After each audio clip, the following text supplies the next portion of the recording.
Hello guys, नमस्कार सभी को। आई होप कि आप सब अच्छा कर रहे हैं। और आज हम बात करेंगे BSc nursing, Maharashtra BSc nursing cap rounds के बारे में, सेंट्रलाइज एडमिशन प्रोसेस के बारे में बात करेंगे। मैं ये वीडियो क्यों बना रही हूँ, क्योंकि मुझे बहुत सारे मैसेजेस आए हैं कमेंट्स में और बहुत सारी डाउट्स है आपके पास। तो मुझे ऐसा लगा कि मैं एक पूरा प्रोसेस आपको एक्सप्लेन कर दूं तो आपको थोड़ा बहुत क्लैरिटी आएगा। क्योंकि महाराष्ट्र बीएससी नर्सिंग जो सीईटी है, this is the first time, ये फर्स्ट टाइम ही कंडक्ट हो रही है। अभी तक स्पेशली नर्सिंग के लिए सीईटी कंडक्ट नहीं हुई है महाराष्ट्र में। तो ये बहुत अच्छी भी बात है कि एक सेंट्रलाइज्ड बीएससी नर्सिंग के लिए एग्जाम कंडक्ट होना। तो इस प्रोसेस में 19-20 का फर्क होगा जो पहले प्रोसेस हुआ करती थी जब मैं सिलेक्ट हुई थी। 2012 की बात कर रही हूँ मैं।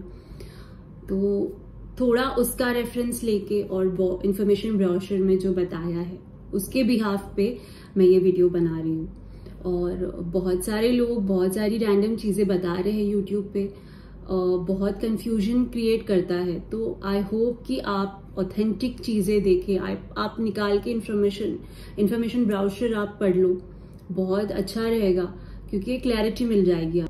तो स्टार्ट करते हैं।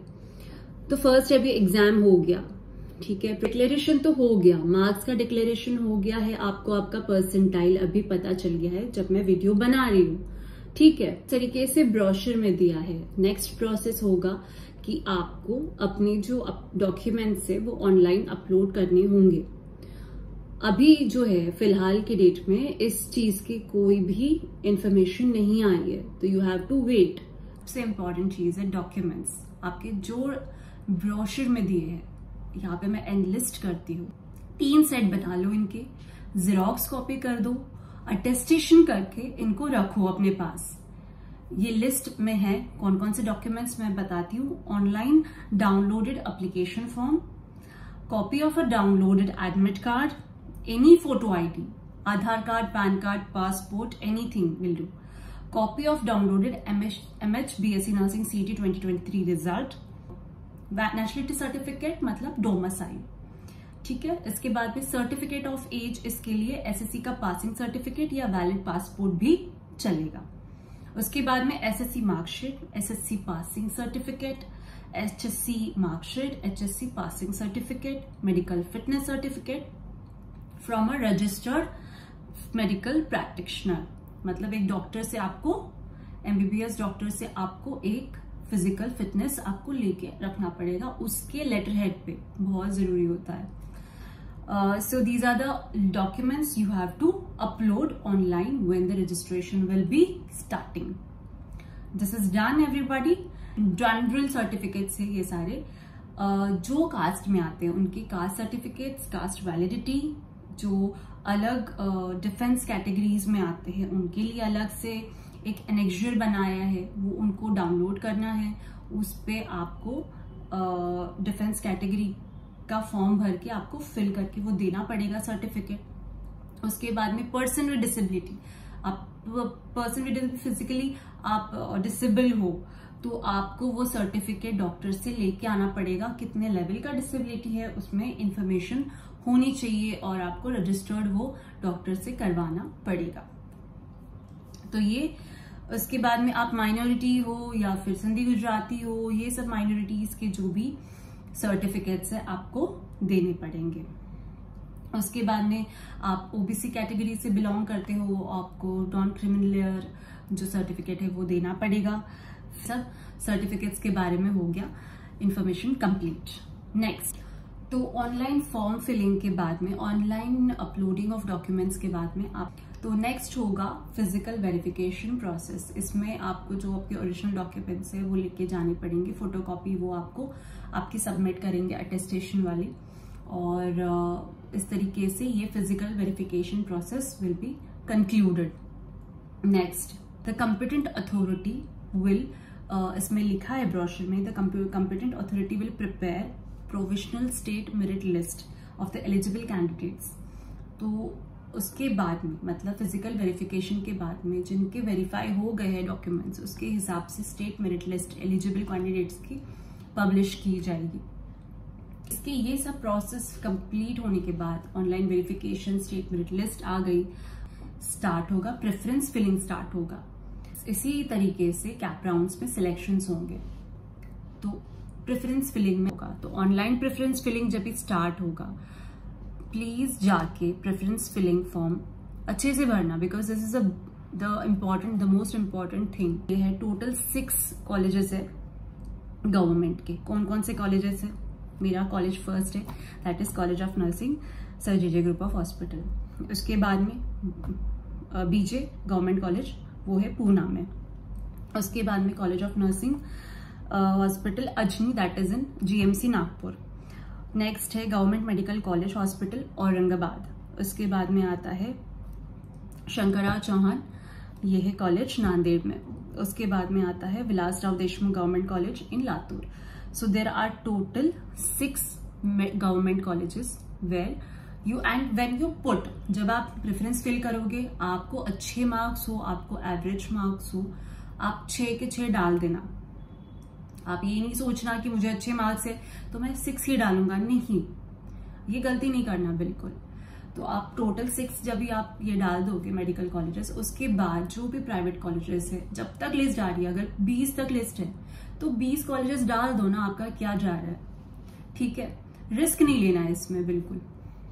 तो टोटल है हमारे बीएससी नर्सिंग के प्राइवेट कॉलेजेस है 163 प्राइवेट कॉलेजेस है। तो मैं नहीं बोल रही कि आपको 160 डालने हैं, पर आप एटलीस्ट 25-30 तक जो आपके अभी ये प्राइवेट कॉलेजेस आप डालोगे, तो ये देखना आपने कि आपके नजदीक में घर पे कौन से पढ़ रहे हैं। मतलब अभी हमारे टाइम पे तो गूगल मैप नहीं था, 2012 की बात करें, तो आप अपने घर के नजदीक से कौन सा नजदीक पढ़ रहा है प्राइवेट कॉलेज, उसको देख लो। तो आपका रहने वहने का खर्च जो है वो कम होगा।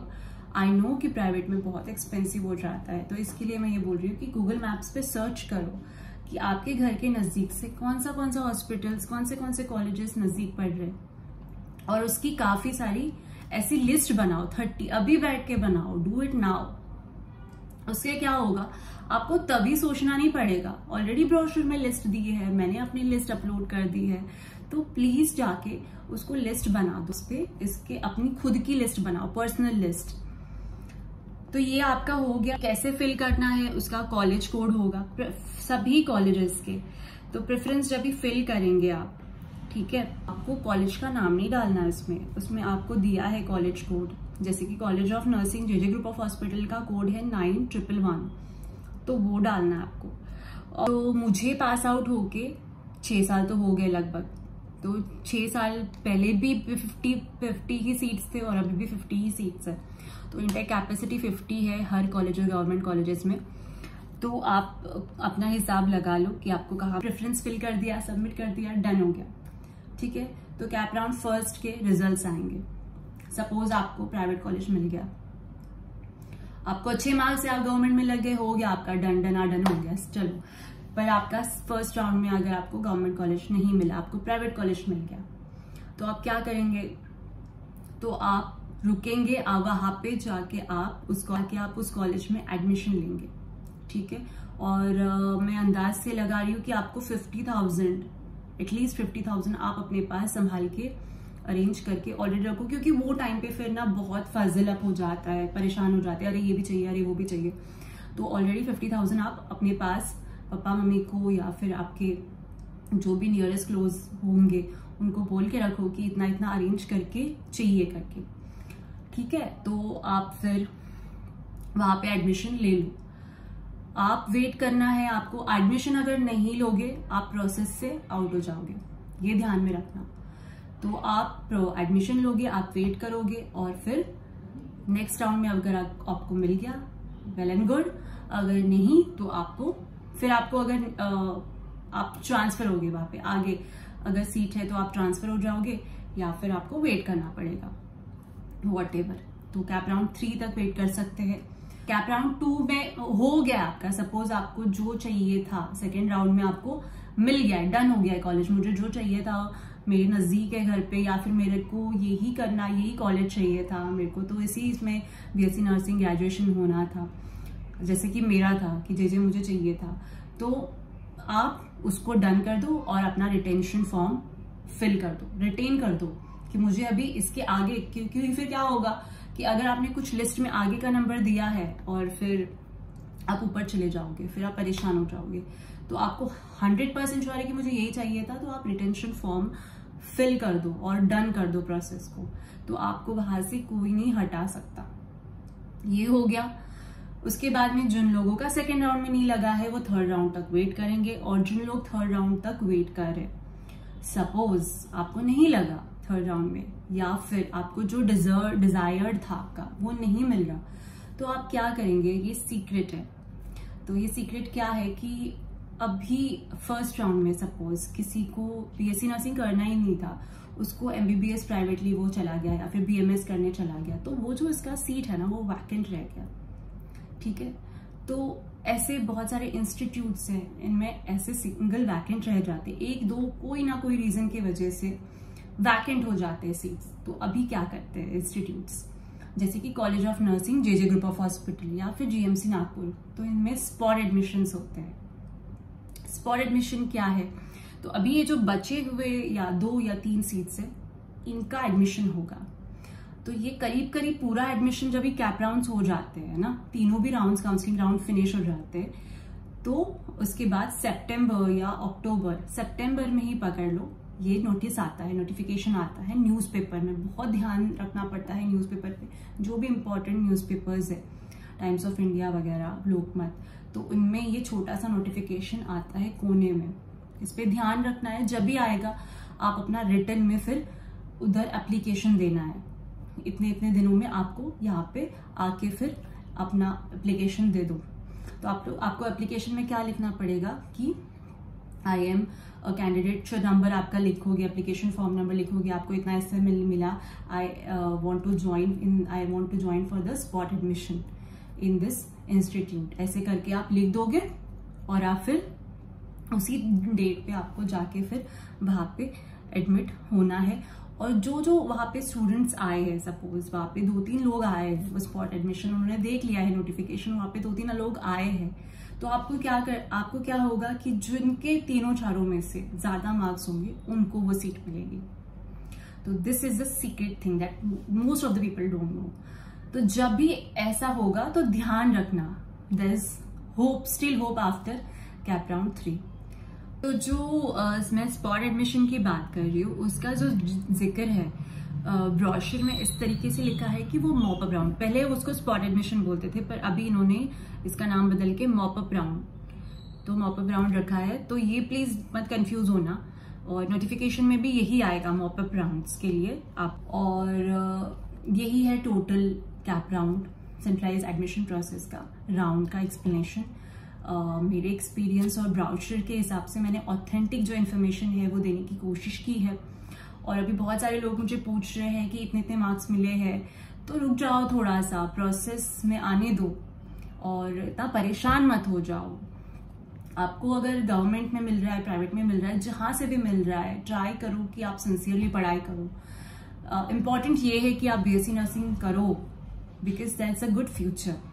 तो all the best and I hope you're doing well. Thank you. Bye.